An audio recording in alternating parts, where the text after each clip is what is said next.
አሰላሙ አለይኩም ወራህመቱላህ እንደምን ዋላችሁ እንደምን አረፈዳችሁ። የዛሬው ርዕሴ እንግዲህ የሃይማኖት ክርክር ይቅርብን የሚሉት ሰዎች ምን ነክቷቸዋል?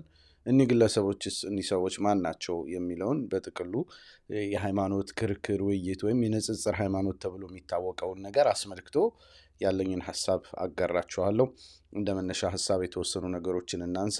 እንግዲህ የሰሞኑን ነውረኛ ውዝግብ መፈጠሩን ታውቃላችሁ። ነብዩ መሐመድን ሰለላሁ ዐለይሂ ወሰለም እጅግ በጣም አስቀያሚ በሆነ መልኩ ያጥላላ ግለሰብ ነበር ቲክቶክ ላይ። ያው ያንን አስመልክቶ ደግሞ ለሕግ ይቅረብልን የሚሉ ነገሮች በህዝበ ሙስሊሙ በኩል ተንጸባርቀው ነበር። አንዳንዶች ደግሞ ከነጭራሹ ግለሰቡን እንደ ዋና ሰባኪያችን አዳኛችን ለማለት ምንም እስካይቀራቸው ድረስ እኛ እፎይ ነን ምናምን እስከ ማለት ድረስ የደረሱ የሃይማኖት አባቶችን ማየት ተችሏል። አንዳንዶች ደግሞ እንዲሁ እንደ ተገቢ ውይይት አድርገውም ቆጥረውታል። ለምንድነው መልስ የማትሰጡት? ዝም ብላችሁ ለጠየቀው ጥያቄ መልስ ብትሰጡት ይሻላል አይነት ነገር ይላሉ። አክቹዋሊ ልጁ ስድብ ነው የሰነዘረው እና እንደ ውይይት መቁጠራቸውም ራሱ ይገርማል። በጥቅሉ አትፍሩ መልሱ አይነት ነገር ነው ሲናገሩ የነበረው። በእውነቱ እስልምና ንጽጽር ሃይማኖትን ሲሸሽ አይታወቅም በባህሪው ማለት ነው። ምናልባት እኒህ ሰዎች ብዙ ልምድ ስለሌላቸው ይሆናል እንጂ እስልምና በታሪኩ በውይይቶች በክርክሮች የታጀበ ህይወትን ያሳለፈው ማለት ነው። በድሮ በሜዲቫል ዘመን እንኳን በጣም በርካታ መጽሐፍቶች ተጽፈዋል። በዚህ በኩል የሙስሊም ሸኾች በጣም ብዙ መጽሐፍቶችን አስነብበዋል እና አዲስ ነገር አይደለም። አሁን የሚያነሷቸው ነጥቦች ምኖች ለእስልምና አዲስ ስለሚመስሏቸው ነው እንጂ በዚህ በኩል በጣም ኢንቴሌክቹዋል የተጠራቀመ ኢንቴሌክቹዋል ሀብት አለው ሙስሊሙ። ስለዚህ ንጽጽር ሃይማኖትን የሚሸሽበት ወይም ደግሞ ከባድ ጥያቄዎች ተነሱብኝ የሚልበት ምንም ምክንያት የለውም። የሰሞኑ ውዝግብ ከተነሱ ጥያቄዎች ጋር ሳይሆን ነቢዩን ሰለላሁ ዐለይሂ ወሰለም ክብራቸውን የሚነካ ነገሮች ስለተደረጉ ግልጽ ስድብ መሆኑን የሚያስታውቅ ከብሽሽቅ የተለየ አጀንዳ የሌለው ነገሮች ሲደረጉ ስለነበረ ነው። ከዛ ውጭ በጥቅሉ ግን ሃይማኖቱ ለኢንቴሌክቹዋል ፐርሱት ለኢንቴሌክቹዋል ፍለጋ እጅግ በጣም የተመቸ መሆኑ ይታወቃል። አፈላ ተዕቂሉን አይደል ጥሪው? ቁርአን እኮ ከ170 ምናምን በላይ ቦታዎች ላይ አፈላ ተዕቂሉን አፈላ ተተፈከሩን ይላል። እስቲ አታስቡም አታስተነትኑም እንዴ? በዚህ ጉዳይ ላይ አቅላችሁን አእምሯችሁን አታሰሩትም እንዴ? ያለ ጥሪ ያደርጋል እና የኢንቴሌክቹዋል ፐርሱት ለእስልምና አዲስ አይደለም። እስልምና የዘልማድ እምነትን አይቀበልም። ይሄ የሚታወቅ ባህሪው ነው።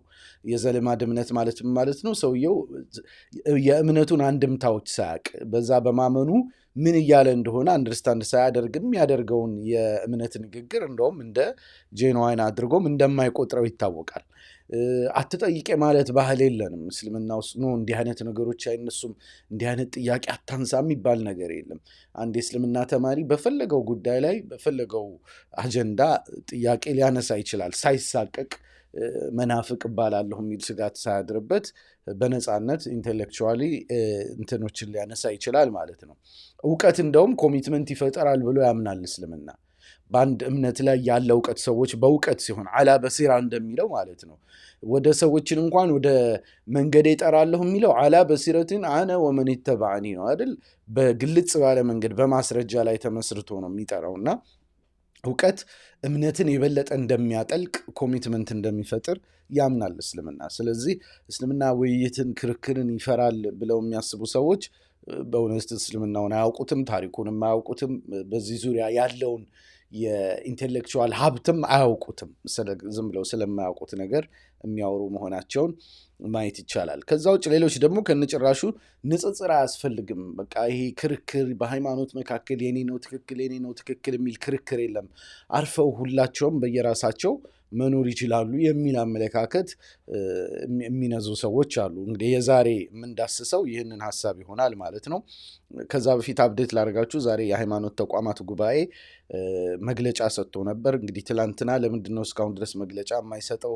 ለምንድነው የሙስሊሙ ጉዳይ ሲሆን ሁልጊዜ የሚያመነታው? በሚል ቅሬታ አቅርቤ ነበር። ዛሬ እንግዲህ ትላንት እስከ 9 ሰዓት ያለውን ነበር ቼክ አድርጌ የነበረው። ከዛ በኋላ ወደ ማታ አካባቢ የመግለጫ ጥሪ አቅርቦ መግለጫ ማድረጉን ሰምተናል። የመግለጫው ይዘት ከሞላ ጎደል አንዳንድ የኦርቶዶክስ አማኞች በነቢዩ መሐመድ ሰለላሁ ዐለይሂ ወሰለም ላይ የሰነዘሩትን ክብረ ነክ ንግግር አውግዘናል የሚል ነው። በግላጭ አውግዘዋል። ለምላሽ ብለው ሙስሊሞችም ሲሳደቡ ነበር። ይሄ ልክ አይደለም የሚል ነገር አንስቷል። ይህ ዝም ብሎ ፎልስ ኢኩቫለንስ የሐሰት እኩልነት የመፍጠር አይነት ፍላጎት ሆኖ ነው ያየሁት። ይሄ ትክክል አይደለም።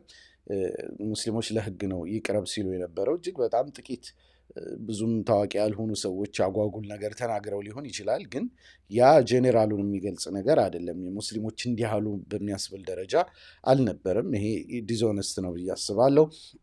ሃይማኖትን የሚዳፈሩ ግለሰቦች ለህግ እንዲቀርቡ ጠይቋል። በእኔ እምነት ራሱ ለህግ አቅራቢ ነው መሆን ያለበት፣ ከሳሽ ነው መሆን ያለበት ብዬ ነው የማምነው። በጋራ ከተውጣጡ የህግ ባለሙያዎች ግብረ ኃይል ማዘጋጀቱን ገልጿል። ይሄ ጥሩ ነው፣ የሚበረታታ ነገር ነው። አጥፊዎች በገዛ ተቋማቸው ተጠያቂ እንዲሆኑ እንሰራለን የሚል ነገር አቅርበዋል። እንግዲህ አካሄዳቸውን በሂደት የምናየው ይሆናል። ከሞላ ጎደል ጥሩ የሚባል መግለጫ ነው የወጣው። መዘግየታቸው ያስወቅሳቸዋል። በሙስሊሞች ጉዳይ ሁልጊዜም በፍጥነት አስፈላጊውን መብቱን በሚያስከብር ደረጃ እንዲመጡ እንትን ልናደርግ እንፈልጋለን። ከዛ ውጭ በዚህ ስፔሲፊክ ክስተት ሙስሊሙ ነው ጥቃት የደረሰበት። ከዛ አንጻር ዝም ብሎ ፎልስ ኢኩቫለንሲ ለመፍጠር ሙስሊሙም ቢሆን ምናምን አይነት ነገር ማስተባበያ መስጠታቸውን ትክክል ሆኖ አላገኘሁትም። ይሄ ትክክል አልነበረም። ወደ ሐሳቡ ልግባ። እንግዲህ ንጽጽር አያስፈልግም የሚሉ ሰዎች ማን ናቸው የሚለውን መጀመሪያ የምናይ ይሆናል። ሁለተኛው ነጥቤ ደግሞ ብሽሽቅ የሚባለው ራሱ ምን ሲሆን ነው? ወይስ ዝም ብሎ ሁሉንም ነገር በብሽሽቅ ነው ሌብል የምናደርገው በሚል አነሳለሁ። ሶስተኛ ብሽሽቅ የማይሆነውስ ምን ሲሆን ነው? በዚህ ጉዳይ ላይ ያሉ አንዳንድ ሚስኮንሴፕሽኖችን አነሳለሁ። በአራተኛ ደረጃ ንጽጽር ሃይማኖት ለምን ያስፈልጋል የሚለውን የተለያዩ ነጥቦች የምንመለከት ይሆናል። በአምስተኛ ደረጃ ንጽጽርን መሸሽ ራሱ ተጨባጭ ነው ወይ የሚል ጥያቄ እናነሳለን። በስድስተኛና የመጨረሻው ነጥብ ደግሞ ንጽጽርን በኢትዮጵያ የጀመረው ማን ነው የሚለውን ነጥቦች አነሳለሁ። በእነዚህ ዙሪያ ነው እንግዲህ የማቀርበው። እነዚህኑ ዩቱብ ላይ ካላችሁ፣ ነገራችን ላይ ማውጫ ይኖረዋል። ዩቱብ ላይ ማውጫውን እየነካችሁ የፈለጋችሁት ቻፕተር ላይ የሄዳችሁ ማየት ትችላላችሁ። እንዲህ ቴክኖሎጂውን ተጠቅመን እንደዛ አድርገነዋል። ዩቱብ ላይ ካላችሁ ኦፍኮርስ። እሺ ወደ መጀመሪያው ነጥብ ልምጣ። ንጽጽር አያስፈልግም የሚል አመለካከት የሚያራምዱ ሰዎች ማን ናቸው ሲባል የመጀመሪያው እምነት የለሾች ወይም አቴይስት ወይም ሌላ በፈለጋችኋቸው በሌላ ቴክኒካል ቃላቶችም ልጠሯቸው ትችላላችሁ። ብቻ እምነት የሌላቸው ወይም አቴይስት ተብለው በተለምዶ የሚጠሩ ሰዎች ናቸው በብዛት ይህንን እንትን የሚያደርጉት። እነሱ ብቻ ነው አላልኩም፣ ገና ብዙ አይነት ሰዎችን እጠቅሳለሁ። ከእነሱ ግን ዋነኞቹ አቴይስቶች ናቸው። እነዚህ ግለሰቦች ሃይማኖትንና ሰበካውን እንዳላስፈላጊ ነገር ነው የሚቆጥሩት። ምክንያቱም ሃይማኖት ስለሌላቸው የሃይማኖቶችን ተፈጥሯዊ ባህሪ አያውቁም። ሃይማኖት ምን አይነት ተፈጥሯዊ ባህሪ ያለው የሚለውን ቢያውቁም ደግሞ መረዳት አይፈልጉም። በቃ ዲስሚስ ማድረግ ይፈልጋሉ። ምንድን ነው ሃይማኖት ምናምን፣ ሰበካ ለእነሱ ብዙ ትርጉም ያላቸው ነገሮች አይደሉም። ያለ ፊልዳቸው ነው አስተያየት የሚሰጡት ማለት ነው። ምክንያቱም ለእነሱ ሃይማኖት ተረት ተረት ነው ብለው ነው የሚያምኑት። ለተረት ተረት ግርግር አያስፈልገንም የሚል እምነት አላቸው። ከዛ ውጭ ደግሞ በቃ አመለካከታቸው ኪፕ ኢት ዳውን ጋይስ ነው። በቃ ኪፕ ኢት ዳውን፣ በቃ ምንድን አትንጫጩብን አይነት ነገር ማለት ነው። እኒህ አይነት ግለሰቦች ያው በማይመለከታቸው ጉዳይ ነው አስተያየት እየሰጡ ያሉት። በሌሎች ራሳቸውን በሌሎች ጫማ ማስገባት አይችሉም። ኤምፓቲ የላቸውም። ዋና ችግራቸው ኤምፓቲ አልባ መሆናቸው ነው። ሰልፊሽ እና ሰልፍ ሴንተርድ ናቸው። ከራሳቸው ውጭ የሚያውቁት ነገር የለም። በቃ እነሱ እምነት ስለሌላቸው ሌላውም ሰው ለእምነት ግዴለሽ እንዲሆን ይፈልጋሉ። which is very foolish ማለት ነው ስናስበው። ዓለም በዛቢያው የምትሽከረከርለት የሚመስለው ሰው አላል። በቃ እኔ እምነት ስለሌለኝ ሁሉም ሰው ለእምነት ግዴለሽ መሆን አለበት አይነት አመለካከት ያለው ሰው ማለት ነው። ኮንሲደሬት መሆን የማይችል የእምነቶቹን የራሳቸውን ባህሪ፣ ጥሪያቸውን፣ የሚያስፈልጋቸውን ነገር፣ ሰበካቸው ምን አይነት ባህሪ ያለው የሚለውን ማገናዘብም አይፈልግ። በጥቅሉ ሁሉንም እምነት በአንድ ብሩሽ ቀብቶ ዲስሚስ ማድረግ የሚፈልግ ሰው ባህሪ ነው። ከዛ ውጭ የቅርጫ ልክ በምሳሌ ብናመጣው ለምሳሌ ቅርጫ ይከፋፈላሉ ሰዎች አይደል? ቅርጫ የሚከፋፈሉት ማናቸው? ስጋ የሚበሉ ሰዎች ማለት ነው። አንድ ቪጋን ወይም ቬጂቴሪያን ስጋ የማይመገብ ሰው መጥቶ ምንድነው በቃ በእንትን ምንድነው በቅርጫ ለምን ትጨቃጨቃላችሁ? ምን አወዛገባችሁ? ቢቀርባችሁስ ቢላቸው ማለት ነው። እሱ እንደዛ የሚለው ለምንድነው? ስጋ ስለማይበላ ነው። እነዛ ሰዎች ግን ስጋ ተመጋቢ ናቸው። ስለዚህ ቅርጫ ያስፈልጋቸዋል። ችግር ከገጠማቸው ቅርጫው ላይ ያንን ዲል ማድረግ ይኖርባቸዋል። ይህ ተፈጥሯዊ ፍላጎታቸው ነው። ይሄ ሰውዬ ግን ቬጂቴሪያኑ ምንም አይረዳም። በቃ ይመጣና ምንድነው ለስጋ ግርግር ስጋ ምናምን እያላችሁ አትንጫጩ ምናምን ይላል። ለምን? እሱ ኤምፓቲ ማለት ራስን በሰዎች ጫማ አድርጎ ማሰብ ስለማይችል ማለት ነው። የሚጎለው ብሎን ስላለ ነው እንደዚህ የሚለው እና በማይመለከታቸው የሚገቡ ሰዎች ናቸው። አንደኛው አይነት ሰዎች እነዚህ ናቸው። ሁለተኛ የሃይማኖት ክርክር ይቅርብን የሚሉት ሁለተኛ አይነት ሰዎች ደግሞ ለእምነት ግዴለሾች ናቸው። እምነት አላቸው። እነዚህ አቴይስት የሚባሉ አይደሉም። የሆነ ሃይማኖት አላቸው፣ ግን ለሃይማኖታቸው ግዴለሽ ናቸው። እውቀትም የላቸውም፣ ፓሽኑም የላቸውም፣ ለሃይማኖታቸው ስሜት የላቸውም። ከዛ ውጭ ቢሎንጊንግነስ ብቻ ይበቃቸዋል። እኒህ ሰዎች ከሃይማኖት የሚፈልጉት በቃ አገሌ ሃይማኖቴ ኦርቶዶክስ ነው፣ ሃይማኖቴ ፕሮቴስታንት ነው፣ ሃይማኖቴ ሙስሊም ነው ማለት ብቻ ነው የሚፈልጉት። ከዛ ያለፈ የኔነት ስሜት ከመፍጠር ባለፈ ውስጥ ገብተው አምልኮ ምናምን እንደዛ አይነት ነገር ውስጥ መግባት አይፈልጉም። ኢሞሽናል ትስስር የላቸውም ከሃይማኖታቸው ጋር እና ሁሉም ሃይማኖተኛ እንደነሱ እንዲሆን ይፈልጋሉ። በቃ አታካብዱ ምናምን አታክርሩ ማለት ይፈልጋሉ። ይህም ከሰልፊሽነትና ከመሀይምነት የተፈጠረ ችግር ነው። እኒህ ሁለተኛ አይነት ሰዎች ናቸው። ሶስተኛው አይነት የሃይማኖት ክርክር ይቅርብን የሚሉት ሰዎች በብዛት ግንዛቤ የለሾች ናቸው። በጉዳዩ ላይ በቂ ግንዛቤ የሌላቸው፣ ሃይማኖት ስለሌላቸው አይደለም፣ ሃይማኖትም ጥሩ ፕራክቲሲንግም ሊሆኑ ይችላሉ፣ ግን ግንዛቤ የላቸውም። ግንዛቤ የላቸውም ሲባል ምን ማለት ነው? የሚፈጠሩት ችግሮች ይረብሿቸዋል፣ ግን ቅንነት አያጣቸውም። እነዚህኞቹ ከቅንነት ነው የሚሰነዝሩት ሀሳቡን። በሃይማኖት ባህሪ ላይ ግን ግንዛቤ ስለሌላቸው፣ ሃይማኖት ምን አይነት ጥሪ ያስፈልገዋል፣ የሰበካ እንትናቸው ፕሮፋይላቸው ምንድን ነው የሚለውን ስለማያውቁ ዝም ብለው ጥቅል መፍትሄ መስጠት ነው የሚፈልጉት ለችግሮች። ሁልጊዜ ቀላል መፍትሄ የሚፈልግ ሰው የለም። ሶፊስቲኬትድ መሆን የማይችል በቃ ሁሉንም ችግር በቃ በቀላሉ የሚፈታ የሚመስለው ሰው አለ። ሶፊስቲኬሽን የሚጎድላቸው ማለት ነው። በምሳሌ ብናደርገው ሰፈር ህፃናት ተሰባስበው ኳስ ሲጫወቱ መቼስ ይጨቃጨቃሉ እና ሲጨቃጨቁ በቃ ኳስ የሚባል ነገር የለም በትኑ የሚሉ ሰዎች አይገጥሟችሁም? ድሮ እንደዚህ አይነት ነበሩ አይደል? ትንሽ በቃ በኳስ ተጫዋቾች መካከል ጭቅጭቅ ከተፈጠረ ይመጡና በቃ እዚህ ሰፈር እግር ኳስ ጭቅጭቅ ሆነ፣ በቃ እግር ኳስ ይቅርብን ምናምን የሚሉ ማለት ነው። ችግሩን ከመፍታት ይልቅ ዝም ብሎ በጥቅሉ ዲስሚስ ማድረግ የሚፈልጉ አይነት ሰዎች ናቸው። እነዚህ ቅንነት ቢኖራቸውም ችግሩን መፍታት ቢፈልጉም ግን በጣም የተሳሳተ አቋም ላይ የሚወድቁ ናቸው። አራተኛው አይነት የሃይማኖት ክርክር ይቅርብን ባዮች ደግሞ ኩሬውን ማደፍረስ የሚፈልጉ ናቸው። እነዚህ ተንኮለኞች ናቸው፣ ተንኮል የማያጣቸው ማለት ነው። በንጽጽር ሃይማኖት ተሸናፊ ነን ብለው ያመኑ ናቸው። እነዚህ በቃ ንጽጽር ሃይማኖት ክርክር ውስጥ ከገባን ኦን እንደረጋለን እንበለጣለን ብለው ይሰጋሉ።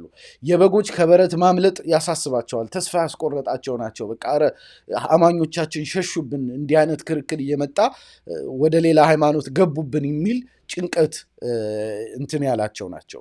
ሌላ ደግሞ የስነ ምግባር መለኪያና መርህ የሌላቸው ናቸው።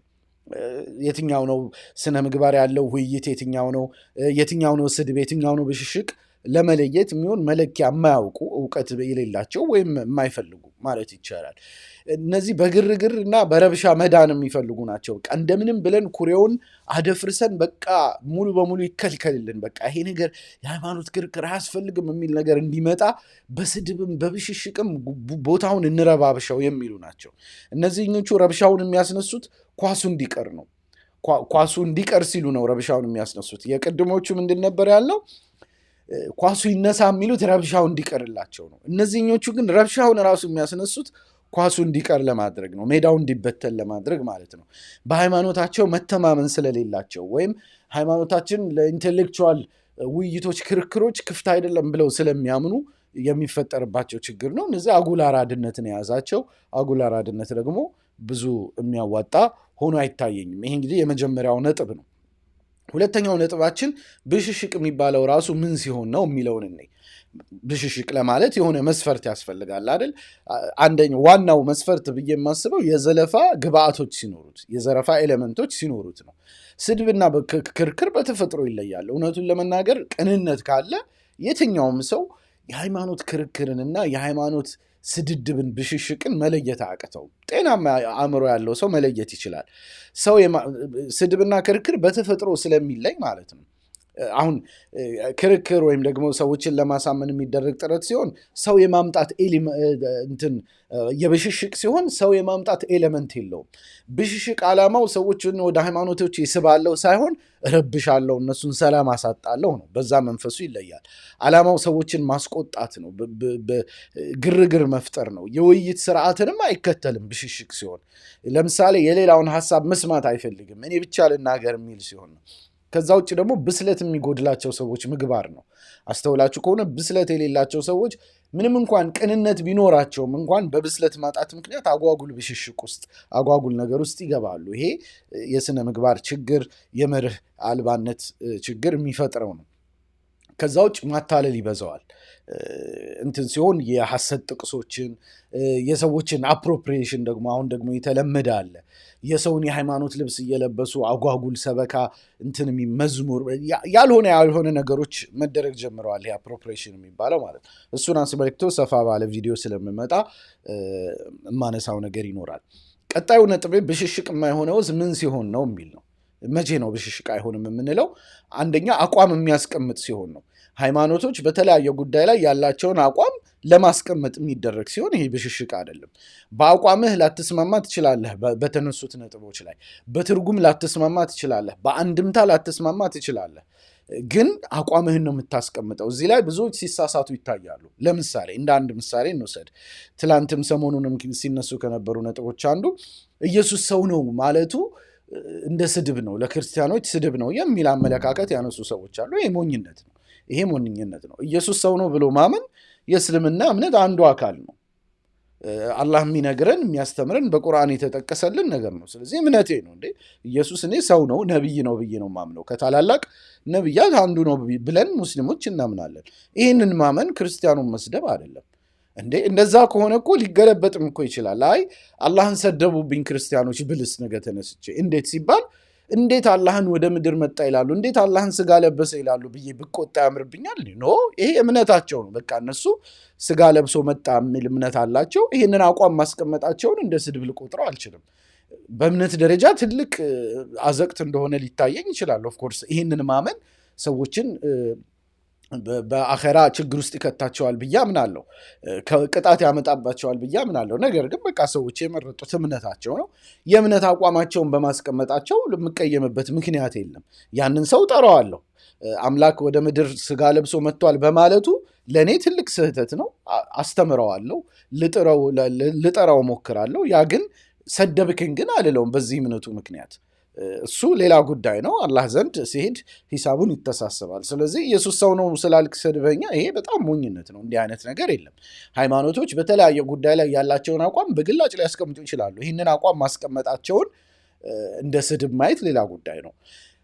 ይህንን አቋም መሰረት አድርጎ ወደ ስድብ መቀየር ሌላ ጉዳይ ነው። አይ አንድ ሰው አቋሙን መሰረት አድርጎ የብሽሽቅ መልክ ካስያዘው፣ ይሄ የመከራ አጉል እንትን የማድረግ ሌሎችን የመተንኮስ አድርጎ ካቀረበው ያ የአቀራረብ ጉዳይ ነው። ነገር ግን በእንትን ደረጃ አቋሙን በማስቀመጡ ግን በጨዋ ደንብ እስካስቀመጠ ድረስ በምንም መልኩ አንዱ ሌላውን ሰደብከኝ ሊል አይችልም። ሊከራከሩበት ግን ይችላሉ። በጽንሰ ሀሳቡ ላይ ኢየሱስ ሰው ነው አምላክ ነው ሊከራከሩበት ይችላሉ። ይሄ የነጻ ሀሳብ መድረክ ነው። ከዛ ውጭ አቀራረቡ በሳልና የተረጋጋ ሲሆንም እንደዚሁ ብሽሽቅ እንዳልሆነ እንረዳለን።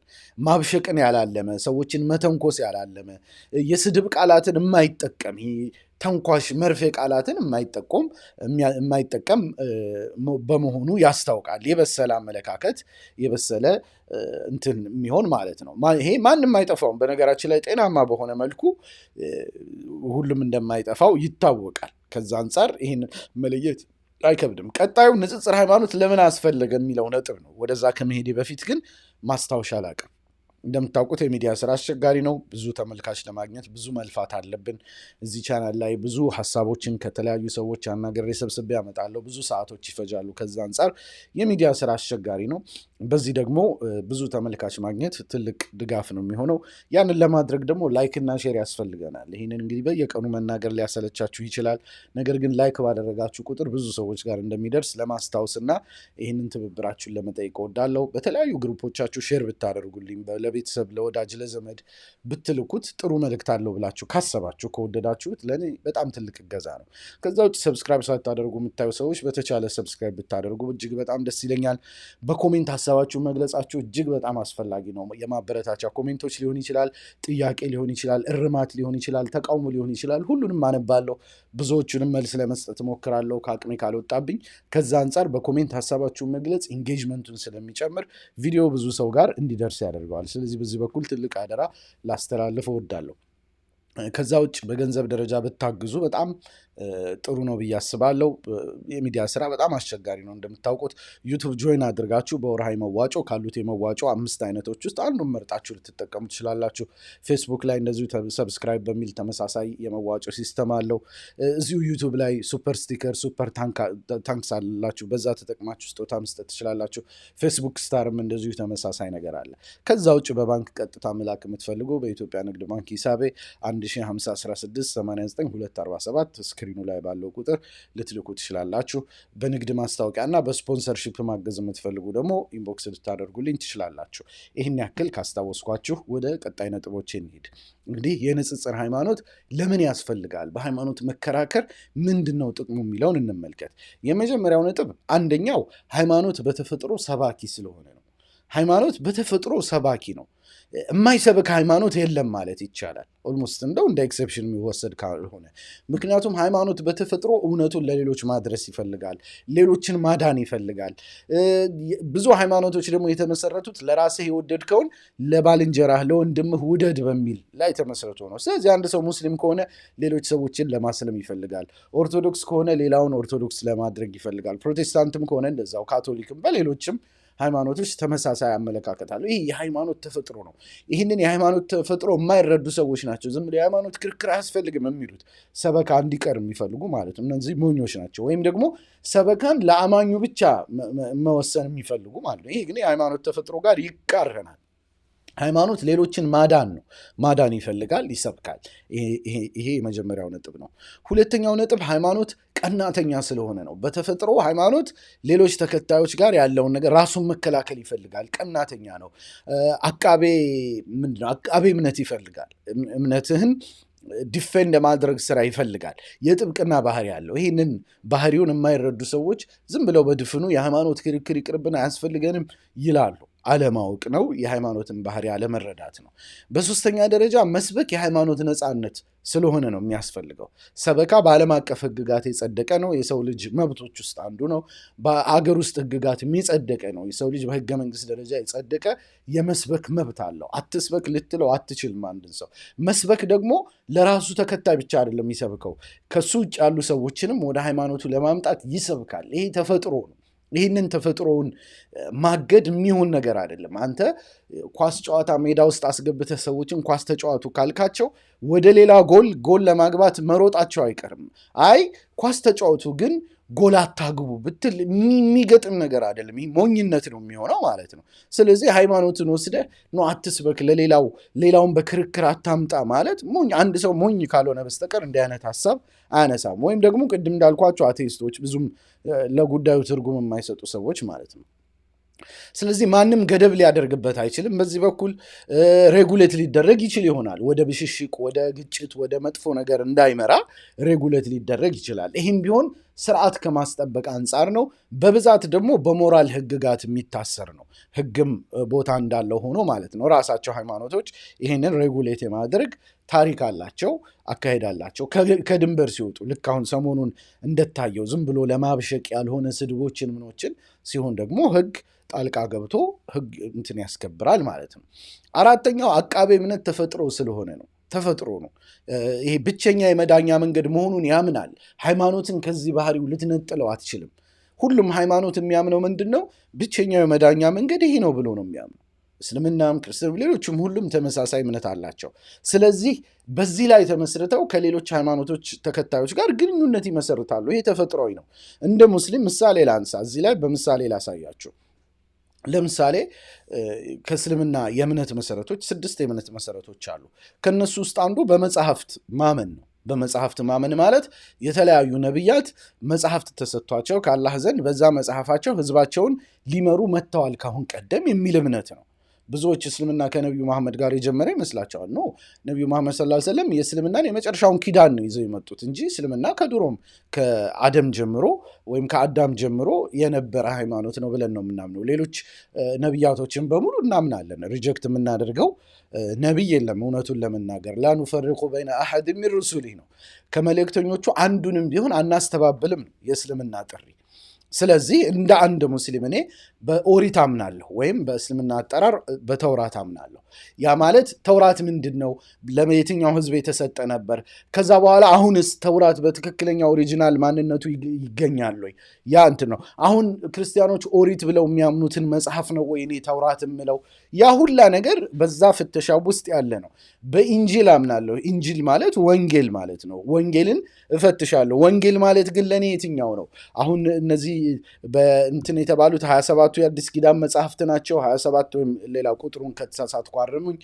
እነዚህ መጽሐፍቶች ናቸው ወይስ ሌሎችም መጽሐፍቶች አሉበት? ወይስ ትክክለኛው ወንጌል ለኢየሱስ ለራሱ የተሰጠው ነው? ይሄ የራሴ እምነቶች አሉኝ። በዙ ዙሪያ ፍተሻ አደርጋለሁ፣ ልከራከር እችላለሁ፣ እንደዚህ ኢንተራክት ላደርግ እችላለሁ። ለምሳሌ ቁርአንን ስለ ቁርአን ያለኝን እምነት በተመለከተ ለምሳሌ ቁርአን ሙሰድቅ ነው። ካሁን በፊት ነቢያት ይዘውት የመጡትን መልእክት እውነት ብሎ ይቀበላል፣ ማረጋገጫ ይሰጣል። ወሙሃይሚነን ዐለይህ ነው። ደግሞ ሌላው ተጨማሪ ባህሪ በሌሎቹ ላይ ጠባቂ ነው። ያ ማለት ሌሎች መጽሐፍት ሲሳሳቱ እርማት የሚሰጥ ነው ብዬ ነው የማምነው። ስለዚህ ሌሎች የሃይማኖት መጽሐፍቶችን በቁርአን ላርማቸው ሞክራለሁ። ይሄ ተፈጥሯዊ አመለካከት፣ የተፈጥሯዊ እምነቴ ነው። የአንድ ሙስሊም ኮሚትመንት፣ የእምነት ኮሚትመንት ነው። ተበርዘዋል አልተበረዙም ብዬ ላምን እችላለሁ።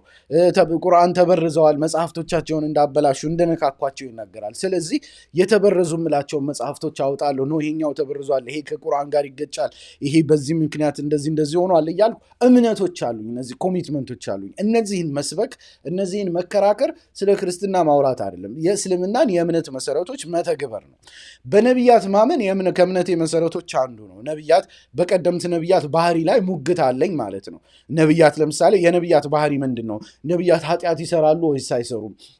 ሌሎች ነቢያት ኃጢአት ሰርተዋል ብለው የሚያምኑ ሃይማኖቶች ካሉ እነሱን እሀይሳለሁ። ነው በፍጹም ይሄ ትክክል አይደለም፣ ነቢያት እንዲህ ነው ባህሪያቸው። ይሄ እምነቴ የፈጠረው ኮሚትመንት ነው። ነቢያቶችን እከላከላለሁ። ለምሳሌ ትክክል አይደለም እዚህ ላይ ያልሆነ ነገር ተለጥፎባቸዋል ብዬ ሳምን። ስለዚህ እርማቶች አሉኝ፣ ማረጋገጫዎች አሉኝ፣ የጋራ መልእክቶች አሉኝ። በዚህ ዙሪያ እምነቴን ኤክሰርሳይዝ ማድረጌ በሰው ሃይማኖት ጣልቃ መግባት ወይም በማያገባኝ መፈትፈት አይደለም። ይህንን አይረዱም ብዙ ጊዜ ሰዎች።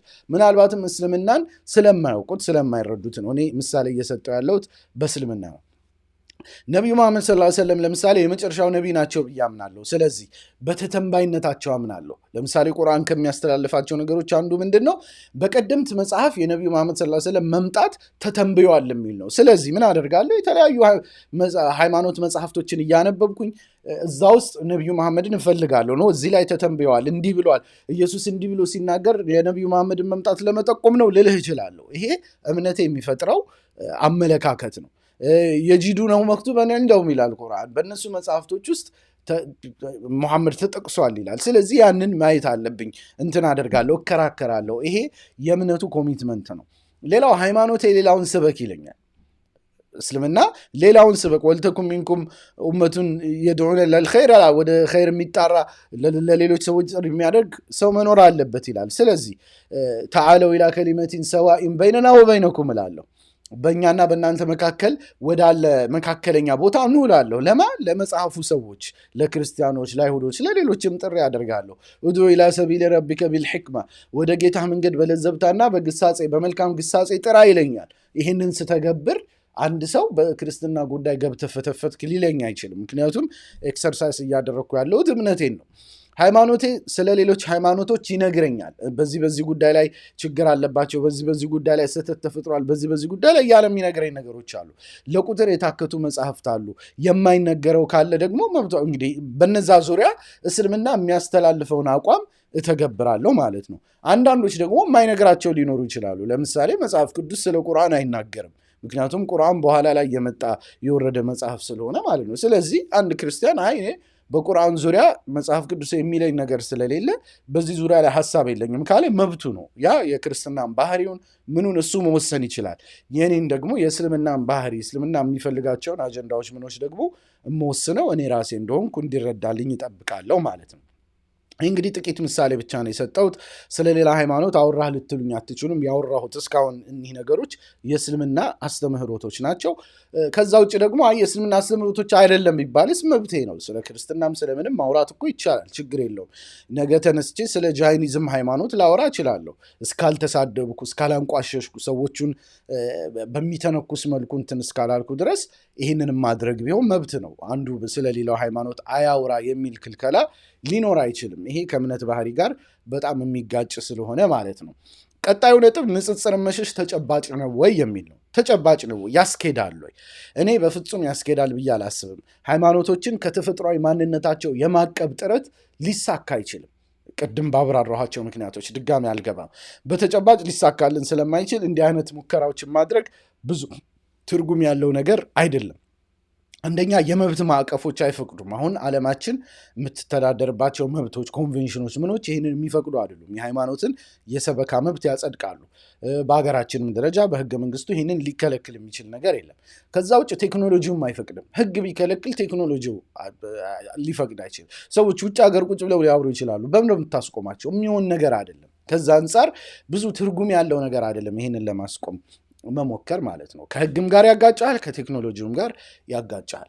መፍትሄው ምንድን ነው ከተባለ ይልቁንስ ስርዓት ማበጀት ነው። ስርዓት ማለት ይህኛው የሚያግባባ ዘርፍ ነው። የሚያግባባን አትስበክ የሚለው አያግባባንም። አይ ተኝተህ ተኩስ ነው የምልህ። አይ ከዛ ይልቅ ምንድነው የሚሆነው? በሚያግባባን ዘርፍ ግን በስነ ምግባር ይሁን ሌላው ጋር በመበሻሸቅ በምን ሳይሆን በትክክል በመጠራራት ሰዎችን በማክበር እምነታቸውን ባለመተንኮስ መሆን አለበት ካልክ ግን ይሄ ያግባባናል። ስለዚህ በዚህ በሚያግባባን በኩል ነው መፍትሄ መፈለግ ያለብን እንጂ አትስበክ ብትለኝ አልሰማህም።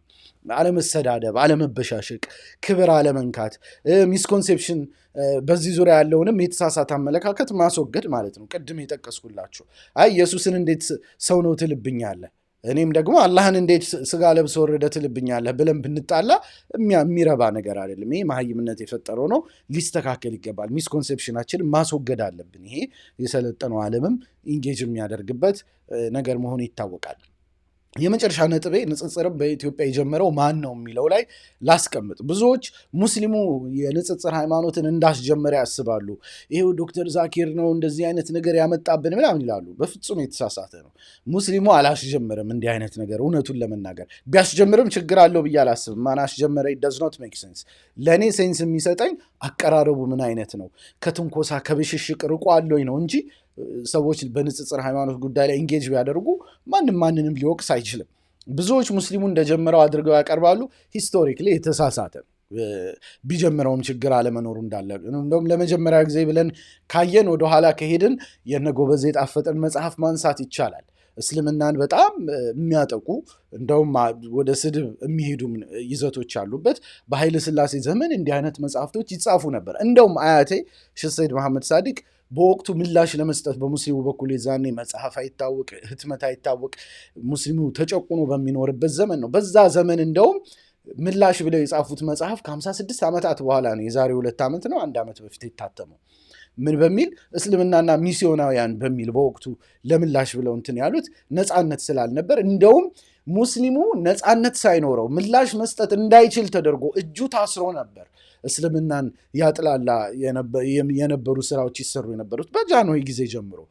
ሌላው ቀርቶ የእስልምና ሂጃብ እንኳን ሂጃብን የሚያጥላሉንም ምን የሚሉ ነገሮች በዩኒቨርሲቲ በምን ደረጃ እየታተሙ ይሰራሉ። ሙሐጀባ ምናምን የሚባለውን እንትን ትሪታይስ ታውቁታላችሁ አይደል? እንደ መጽሐፍ ነገር በልብ ወለድ ዘርፍ እንኳን ጦቢያ የተባለ ሙስሊሙ አረመኔ ምናምን እንደዛ አይነት ገጸ ባህሪ የተሰጠው በጣም በክፉ መልኩ ይሳል ነበር እና እንደውም ሙስሊሙ ለረጅም ጊዜ መልስ መስጠት ሳይችል ቆይቷል።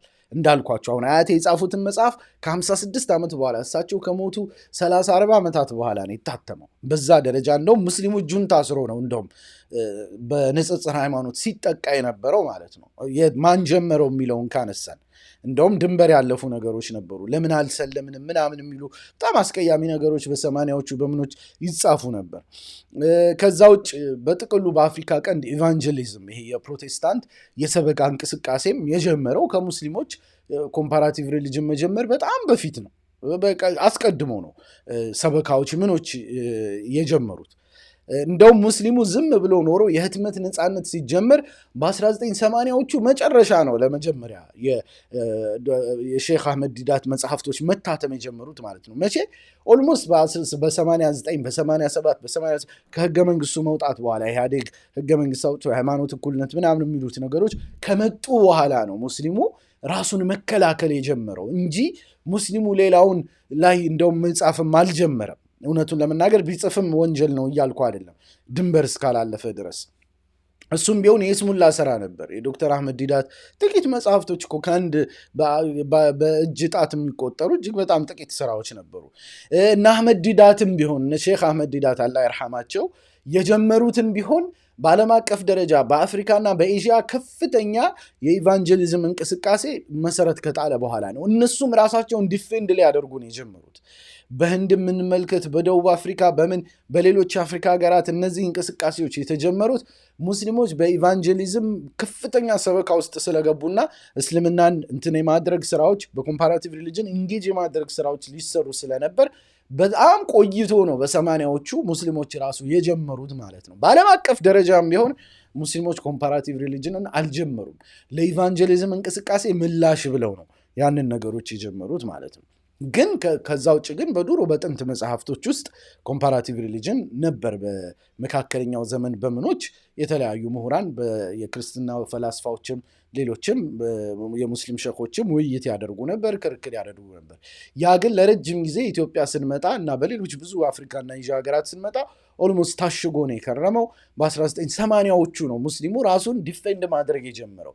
የኢቫንጀሊዝም እንቅስቃሴ በጣም ተጠናክሮ ከመጣ በኋላ ማለት ነው። ይህ ታሪክ የሚያቅሰው ይሄ ይጠፋዋል ተብሎ አይታሰብም። እኔ 43 ዓመቴ ነው፣ በደንብ አስታውሳለሁ ልጅ እያለሁ ማለት ነው እኒህ ነገሮች የጀመሩበትን። የሚስዮናዊ እንቅስቃሴው እየገዘፈ ሲመጣ በተለይ ደግሞ የኢትዮጵያን ደግሞ ካነሳችሁት ስፔሲፊክ የሙስሊሙን በ19 እንዳልኳችሁ 89 አካባቢ የሼህ አህመድ ዲዳት እንትኖች ተጻፉ። ከዛ በኋላ ነገሮች ቀዝቀዝ ማለት ጀምሩ። ከዛ በኋላ ሚሌኒየሙ አካባቢ ሲደርስ የኢቫንጀሊዝም እንቅስቃሴ በጣም በተጋነነ መልኩ መጣ። እንደውም በወቅቱ ሙስሊም ቦታዎች ላይ ጭምር 1000 ቤተክርስቲያን እንሰራለን ምናምን የሚሉ በጣም የተጋነኑ እንቅስቃሴዎች ነበሩ። በዛ ወቅት ነው ሚሌኒየሙ ላይ እንደ አዲስ የነ ዶክተር ዛኪር የነምን ዲፌንድ ለማድረግ እንደ አዲስ መጻፍ የጀመሩት። ይህም ቢሆን ኦፌንሲቭ አልነበረም፣ ዲፌንሲቭ ነው። ይህ ታሪክ የሚያውቅ ማንም ሰው ሊክደው አይችልም። በኦልሞስት በ2000ዎች የተጀመረው በተለይ በኢቫንጀሊዝም በኩል በጣም ሲሪየስ ዘመቻዎች ነበሩ። ያንን ዘመቻ ለመመከት በሚል የዶክተር ዛኪር ስራዎች ምኖች መተርጎም ጀመሩ። በዚህ ውስጥ እኔም አልሐምዱሊላህ አስተዋጽኦ ነበረኝ። በጣም ደስ ከሚሉኝ ነገሮች ነው። ከዛ ውጭ እየገዘፈ ሲመጣ እንዳልኳችሁ ነው የኦዲዮ ቪዥዋል አብዮት ተነሳ። ሲዲዎች ቪሲዲዎች የመጡበት ጊዜ ነበር። የነ ዶክተር ዛኪር ሲዲዎች ታተሙ። በዛው በኩልም ሌሎችም ብዙ ሲዲዎች ይሰሩ ነበር። ስድቦቹን ላይ ሰነዘሩ ነበር። በሙስሊሙ በኩል አልሐምዱሊላህ ሌላውን ክብር በማይነካ መልኩ ብዙ እንትኖች ነበሩ። ኡስታዝ ሳዲቅ መሐመድ እና ኡስታዝ አብዲ በጣም አልሐምዱሊላህ በጣም ጥሩ ጥሩ ስራዎች በወቅቱ ይሰሩ ነበር። ያም ቢሆን ግን የሙስሊሙ እንቅስቃሴ ካያችሁት በባህሪው ግለሰባዊ ነው። ግለሰባዊ ነው ሲባል ምን ማለት ነው? በግለሰቦች መፍጨርጨር ብቻ የሚሰራ ነው። ኦልሞስት ምንም በጀት የለውም ማለት ይቻላል። ሰዎች ከኪሳቸው በሚያወጡት እንቅስቃሴ ነው። አሁን ኡስታዝ ሳዲቅ ምን በጀት ነበረው? ብቻውን በራሱ ነው ያን ሁላ ነገር ሲያደርግ የነበረው። ሌሎችም በዚህ ዙሪያ ይንቀሳቀሱ የነበሩ ኡስታዞች በሙሉ በግላቸው ነው እንጂ የሚያደርጉት አሁንም ድረስ ምን በጀት አላቸው? ምናልባት አንድ ሁለት ጥቂት ተቋማት እነሱም በእግራቸው መቆም ያልቻሉ ናቸው እየሰሩ ያሉት። ከዛ አንጻር ተደራሽነቱ አሁንም ቢሆን በጣም ዝቅተኛ ነው። ግን ደግሞ እንደ ሙስሊም ሀቅ ይዘናል ብለን ስለምናምን በረካም አለው ብለን ስለምናምን ብዙ ሊደርስ ይችላል። ሰዎችን በማስለምን በማለት ረገድ ማሻአላህ ጥሩ የሚባሉ እንቅስቃሴዎች አሉ። ምንም እንኳን እንቅስቃሴያችን ጠንካራ ባይሆንም እስልምና ግን ብዙዎችን መማረክ ችሏል። ይሄ በዓለም አቀፍ ደረጃ እስልምና በማደግ ፍጥነት የሚችለው እንደሌለ ይታወቃል። ከሌሎች ሃይማኖቶች አንጻር እጅግ በጣም ከፍተኛ የማደግ ፍጥነት አለው። እምነቱ ግልጽ ነው፣ የሚያደናግር ነገር የለውም። ኢንቴሌክቹዋል ፐርሱት ያምናል፣ እንትን ያለ እውቀትን መሰረት ያደረገ ነው። ስለዚህ ብዙ ሰዎችን ይስባል። የሚመጣውም ሰው አስተውላችሁ ከሆነ ወደ እስልምና የሚሰልሙ ሰዎችን ስታዩ ጥራት ያላቸው ናቸው። ማለት በደንብ የሚያነቡ አንብበው መርምረው የመጡ ሰዎች ናቸው። በገንዘብ የሚስብህ የለም። ማን ይሰጥሃል ገንዘብ? አንድ ሰው ለመስለም ማንም ገንዘብ አይሰጥህም። አሁን ላይ እንደውም ቤተሰብ ጋር ተባረህ ትቸገር ይሆናል እንጂ ማንም በገንዘብ ስቦ የሚያመጣበትን በጀት የለውም ሙስሊሙ። ግን ሰዎች ግን መርምረው ምን ብለው ሀቅ ፈልገው ይመጣሉ። ከእስልምና የሚወጣውን ሰው በጣም ጥቂት ነው። እሱንም ካያችሁት ፋቲሃ ቅራ እንኳን ቢባል የማይቀራ ምንም መጀመሪያውንም እስልምና ውስጥ አለ የማይባል ሰላቱንም የማይሰግድ እንደዚህ አይነት ሰዎች ናቸው በብዛት ኦልሞስት ማለት ይቻላል። ጃሂሉ ምንም የማያውቀው ሰው ነው ከእስልምና ሸሽቶ የሚሄደው። እሱም በጣም በጥቂት በጣት የሚቆጠር ነው። ያንን ኮምፐንሴት ለማድረግ አይደል በየመድረኩ ሂጃብ እያለበሱ ምናምን ያመጧቸዋል። ሙስሊም ያልነበሩ ሰዎችን ሙስሊም ነበርኩ ይኸው ለቅቄ ገባሁ እየተባለ ብዙ ድራማ ይሰራል በዚህ በኩል ማለት ነው። ያንን ኮምፐንሴት ለማድረግ ነው። የመጨረሻው ነጥብ በተቃራኒው እንደውም ሌሎች ብዙ እንደገፉበት ማየት ይቻላል። በኦርቶዶክስ በኩል የህትመትና ስርጭት ከፍተኛ አቅም አለ። ይሄ በነስማ ጽድቅ በነምን በማህበረ ቅዱሳን እንትኖች የህትመት ስራዎች ምኖች በጣም ከፍተኛ የህትመትና የስርጭት አቅም አለ በኦርቶዶክስ በኩል ማለት ነው። በጣም ቅበተ እምነት መስራት ይችላሉ። በደንብ ራሳቸውን ዲፌንድ ማድረግ ይችላሉ ማለት ነው። በጀቱም አለ ምኑም አለ። ቤተክርስቲያንም ብትሆን ሀብታም ናት ይታወቃል። እና አቃቤ እምነት በሚል ብዙ የተደራጀ ትምህርት ይሰጣል በእነሱም በኩል። በፕሮቴስታንቱም በኩል እጅግ ከፍተኛ በጀት አለ። ፕሮቴስታንቱ በበጀት ከፍታ አይታማም። ዓለም አቀፍ ሶርሶች አሉት። ሙስሊም ክርስቲያን ሪሌሽን በሚል እስከ ማስተርስ ድረስ የደረሱ ኮርሶችን ይሰጣሉ በትምህርት ቤቶቻቸው ማለት ነው። ከዛ አንጻር ሙስሊሙ አሁንም እንደውም እየሰራ ያለው እውነቱን ለመናገር እንዲሁ በግለሰቦች መፍጨርጨር ነው ያለው። አልሐምዱሊላህ ግን በረካ አላህ አድርጎበት ብዙዎች እስልምናን የሚቀበሉበት ነገር መኖሩ ጥሩ ነው። አላኩል ያህል የሃይማኖት ክርክር ይቅርብን ምናምን የሚለው ሀሳብ ምንም የሃይማኖትን ባህሪ አላገናዘበ ሚዛን የማይደፋ እዚህ ተብሎ ሊጨበጥ የሚችል አመክንዮ የሌለው መሆኑን ለማሳየት የሞከርኩበት ቪዲዮ ነበር። እናንተን ልጠይቃችሁ እስቲ ያቀረብኩት ምን ያክል ምክንያታዊ ነው? ሬት ልታደርጉኝ ትችላላችሁ። ከ100% ምን ያክል አስማምታችኋል? ሀሳቤ ታች ኮሜንቱ ላይ ብትሰጡኝ ብዙ ቪዲዮ ብዙ ቦታ መድረስ ይችላል። እኔም የእናንተን ሀሳብ ማወቅ እችላለሁ። እርማት አስተያየት ካላችሁ ወቀሳም ካላችሁ ከታች ልትጽፉልኝ ትችላላችሁ። እንግዲህ ያቀረብኩላችሁ አክቲቪስትና ጋዜጠኛ ይስሐቅ እሸቱ ነበርኩ። ከወደዳችሁት ላይክ እና ሼር ማድረግ ትልቅ እገዛ ነው። ሰብስክራይብ እና ፎሎ ማድረግ እጅግ በጣም ይጠቅማል። ኮሜንት ማድረግ እጅግ በጣም ይጠቅማል። ልታግዙኝ ከፈለጋችሁ የሚዲያ ስራዎችን አባል በመሆን በወርሃዊ መዋጮ በዩቱብ ጆይን በማድረግ በፌስቡክ ሰብስክራይብ በማድረግ ልታግዙኝ ትችላላችሁ። 16 አባላት አሉን። ቢያድጉልን ደስ ይለናል። ሱፐር ታንክስ አማራጭ አለ። ፌስቡክ ስታር አማራጭ አላላችሁ። ከዛ ውጭ ደግሞ በንግድ ባንክ ቀጥታ መላክ የምትፈልጉ ስክሪኑ ላይ ባለው ቁጥር መሰረት 10501689 ልትልኩልኝ ትችላላችሁ። እስካሁን ስላዳመጣችሁኝ እንደተለመደው ሁሉ እጅግ በጣም አመሰግናለሁ። ነገ በሌላ ቪዲዮ እንገናኛለን። በሶሪያ ዙሪያ የምንሰራው ቪዲዮ ይኖራል ኢንሻአላህ። ወሰላሙ አለይኩም ወራህመቱላህ።